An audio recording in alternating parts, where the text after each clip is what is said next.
Hey there, it's Steve from Serious Keto, and in this video, I'm going to review 4 products from the Great Low Carb Bread Company.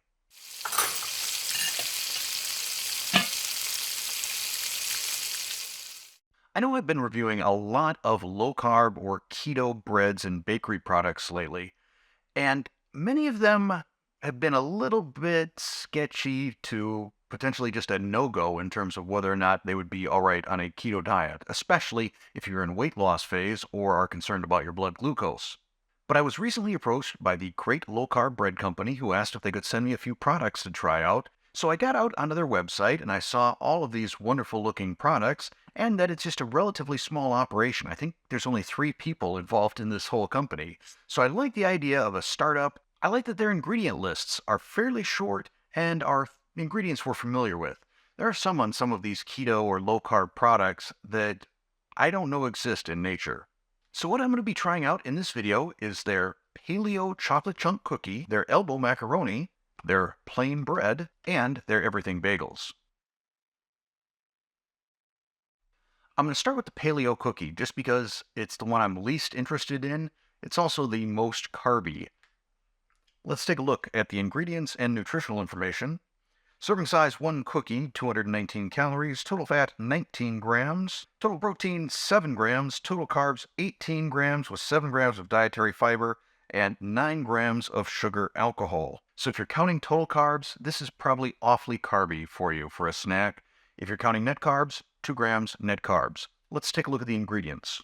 Almond flour, erythritol, egg whites, 100% cacao, shredded coconut, organic flaxseed, coconut oil, pecans, walnuts, inulin, vanilla extract, a leavening agent, which is baking soda and cream of tartar, salt, and stevia. This is a very dense, very health food looking cookie right here.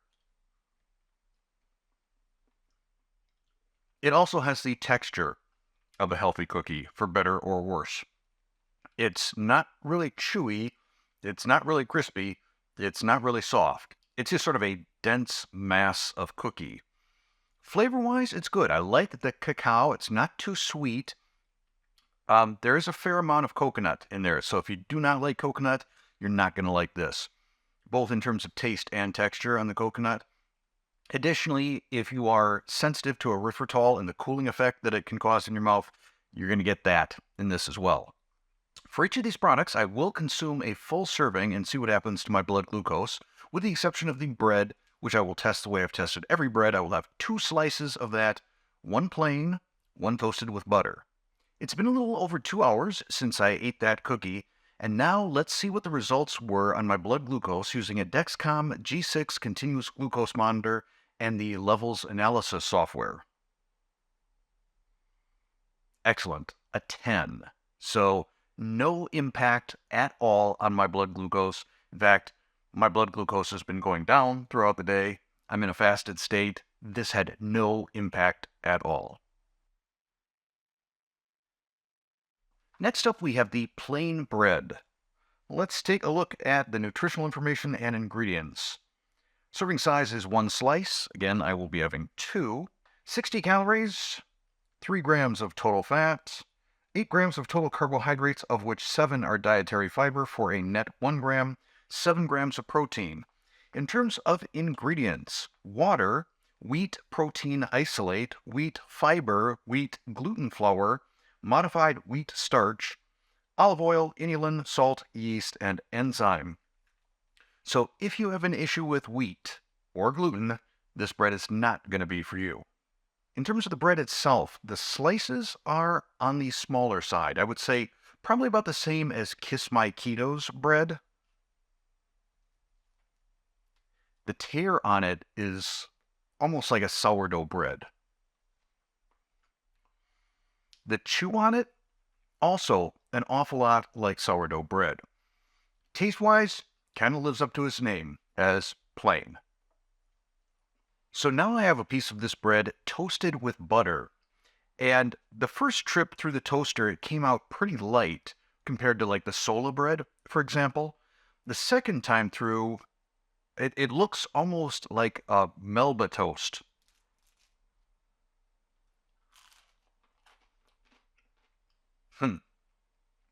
Unlike the sola bread, which tastes very much like bread, this doesn't taste so much like bread to me.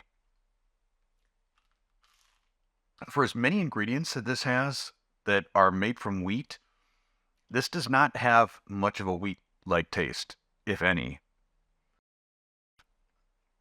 I don't know that I'm super duper thrilled with the taste on this, but I will be back in 2 hours to see what the glucose results were. I didn't get around to filming the follow-up portion on the bread yesterday because I was working on a cooking video, but here is the glucose response. It is a 14-point rise, which is a stable response. It's essentially nothing. At that level, it's just noise in the system, essentially. So I'm not concerned about that. Taste, meh, wasn't spectacular, but glucose response, quite acceptable. And that brings us to the everything bagels. Let's take a look at the nutritional information and ingredients. Serving size is one bagel, 120 calories, 6.6 grams of total fat, 16 grams of total carbohydrates, of which 14 are dietary fiber, and 14 grams of protein. Ingredients are water, wheat protein isolate, wheat fiber, wheat gluten flour, modified wheat starch, olive oil, inulin, salt, yeast, sesame seeds, onion flakes, garlic flakes, poppy seeds, and enzyme. So it sounds an awful lot like their bread plus everything bagel seasoning. Now, the exterior of these bagels is very firm and bagely, if that's a word. The inside, however, looks pretty much just like bread. It doesn't have that more dense bagel type texture. As with the other bagels that I've done reviews on by Sola and Extraordinary Bites, I will be testing these the same way, meaning toasted and with cream cheese. However, I will take a bite of uncream cheesed bagel first, just to give you my feeling on the flavor. So I have my two bagel halves here. First, I'm going to take a bite of the uncheesed bagel. It is pretty bland and pretty dry. It reminds me of those garlic breadsticks that are kind of a cracker consistency, the one that come in individual plastic wrappers. It's got that sort of just slightly garlicky taste to it, but aside from that, it doesn't bring a whole lot of flavor. Now the cream cheese side. The cream cheese makes it quite a bit better. Texture-wise, though, if you're expecting a bagely sort of chew, you're not going to get that. It's more like thick toast. And I feel that it's lacking moisture.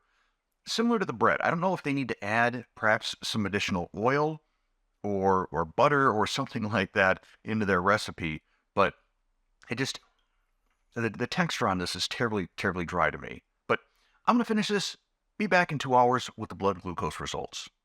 All right, let's take a look at the 2-hour glucose results on those bagels. The level software scored this as an 8 as well, a stable response. 18 points of glucose movement, which really is not all that significant. It's definitely not a spike. Now, full disclosure on these bagels, they were dry. I mean, dry to the point that as I would swallow them, it was kind of painful. It felt almost like heartburn or reflux when I was trying to swallow it down. So that's not good. But what I think these bagels may work well for, both because of the fact that they are a little bit dry and benefit from some extra moisture, but also they seem very structurally sound. I think they might make a good burger bun. So that is something that I will test before I end this review video. But tomorrow, I'm going to try out the elbow macaroni. Next up, we have the elbow macaroni, and I'm kind of excited about this because I don't think I've seen any low carb or keto friendly elbow macaroni yet. So let's take a look at the ingredients and nutritional information. Ingredients are pea protein isolate, oat fiber, wheat fiber, egg whites, wheat gluten, and semolina. There are 4 servings in this bag. Each serving is 100 calories, 1 gram of total fat, 25 grams of total carbohydrates, of which 18 grams are dietary fiber, for a net 7, and 12 grams of protein. But if you're counting total carbs, this is probably going to be off the menu. For the purposes of this review, I'm going to prepare this. I'll eat maybe a spoonful of it without any sort of seasoning, butter, cheese, anything like that. And then I'll probably whip up some mac and cheese and see how that tastes. Now I realize adding additional fat, adding the cheese, that is going to probably blunt any sort of a glucose response. But realistically, who's going to eat just plain noodles without anything on them? So I have here some macaroni and cheese that I made with that elbow macaroni. It took about 12 minutes to get to the right texture, at least in my opinion, for mac and cheese. And then I added 2 tablespoons of butter, 2 tablespoons of heavy whipping cream, 2 tablespoons of cheddar powder, and I don't know, quarter cup, half cup maybe of shredded cheddar cheese. I was just kind of going by gut feel. I estimate that all of that probably adds about 1 carb, maybe 2 carbs in total per serving.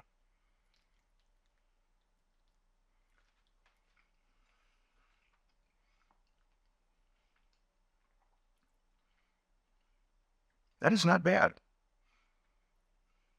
Probably could use a little pepper. But in terms of the pasta itself,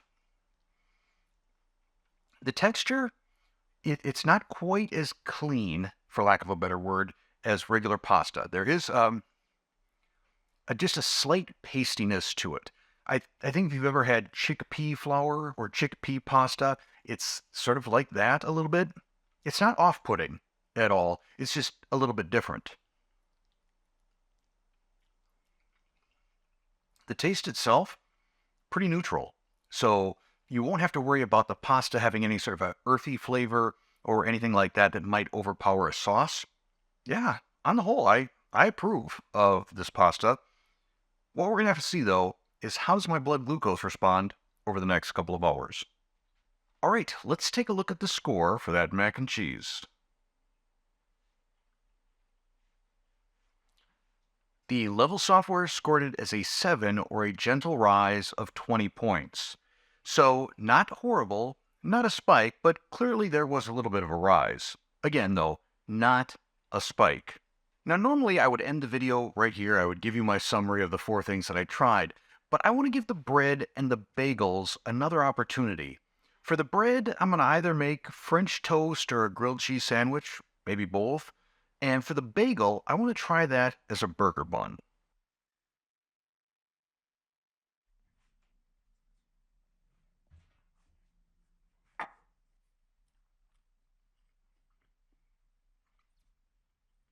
Yeah, that consistency works for me. Definitely a decent bread for French toast.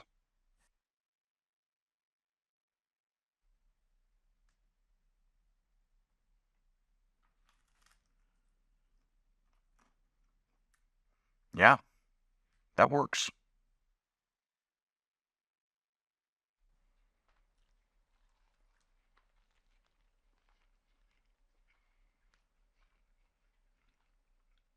So the texture, just a little bit spongy, just a little, but I think this is really going to hold up to any amount of ingredients and even a really, really juicy burger. I think, yeah, the bagels, they're a better burger bun than they are a bagel.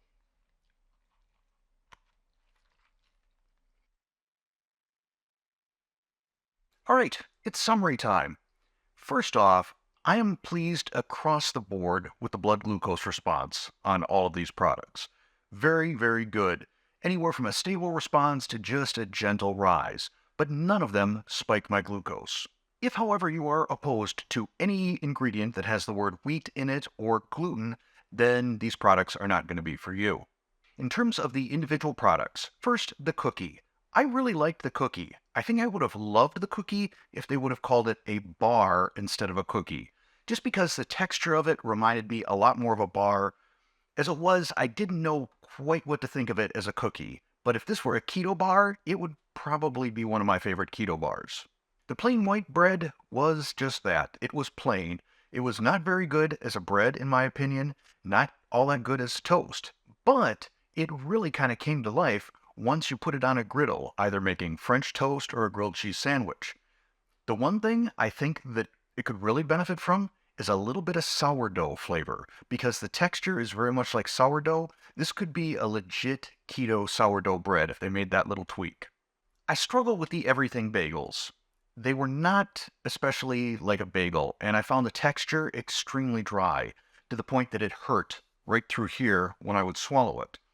As a burger bun, it was very good, but still, I think you would have to slather it up with quite a bit of mayo and have a pretty juicy burger. I still had some issues where I swallowed it and I really felt it. But structurally, it held together fantastically as a burger bun. Elbow macaroni, I also really liked. I liked it initially, but then I refrigerated it and had some leftovers last night, and it held up. The pasta didn't get all mushy or anything, so texturally very similar after reheating versus what it was initially. So with the exception of those couple little asterisks I threw out, I'm overall pretty pleased with these products from the Great Low Carb Baking Company. Now, I'm not an affiliate marketing partner, at least at the time of the recording of this video, but I'm still going to see if I can get any sort of a discount for you, my viewers. And if I can, I will put it along with a link down in the description below. But that's going to be it for this video, and I hope you find these helpful as we try and wade through all of the different keto and low carb products out there. If you enjoyed it, please click that like button. If you're not a subscriber already, tap that subscribe button, then hit the bell to turn on all notifications. And if you really liked it, click that super thanks button, or maybe it's just called thanks. Buy me, I don't know, some cream cheese. And thanks for watching.